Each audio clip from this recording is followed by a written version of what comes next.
আমাৰ general secretary Bharali ডাঙৰীয়া এই মিটিঙত উপস্থিত হ'ব পৰা PMB বডিৰ সদস্য প্ৰফেচাৰ ছাৰ ডাঙৰীয়া, মিটিঙত উপস্থিত হ'ব পৰা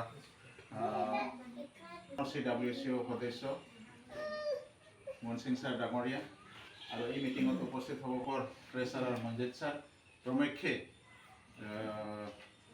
বাংনাবাৰী প্ৰাইভেট সদস্যবৃন্দ, মোৰ আই মাতৃ বাইদেউসকল আৰু দাদাসকল, মই পোনপ্ৰথমে আপোনালোকক নোৱাৰিব, গতিকে মই আপোনালোকক সহজ কৰি দি আছোঁ। আমাৰ 12টা মাহ আছে ইংৰাজীত। জানুৱাৰীত চাকৰি কৰোঁ, এতিয়াও চাকৰি কৰি আছোঁ। বৰ্তমান মোৰ আৰু 6 বছৰ যে মোক হাগ্ৰামা ছাৰে মাতি নি কানেডেড হোৱাৰ কাৰণে তেখেতে মোক, আৰু বৰ্তমান মই দেইৰাৰ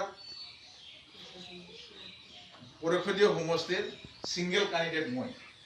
মুকেশ ছাৰ ক'লে 16টা প্ৰাইমাৰী আছে, 16টা প্ৰাইমাৰীয়ে হ'ব পাৰি, আৰু পুনৰ যিটো 10 বছৰ আমি হৰাইছিলোঁ এইটো কেনেকৈ উদ্ধাৰ কৰি আনি বিশেষ চৰকাৰ যাতে এই আমাৰ এইবুলি মই পোনপ্ৰথমে হাগ্ৰামা ছাৰক BTC নিৰ্মাতা ধন্যবাদ জ্ঞাপন কৰিছোঁ। যিহেতুকে দেহিৰা পৰিষদীয় সমষ্টিত মোক প্ৰাৰ্থী হিচাপে মনোনীত কৰিছে।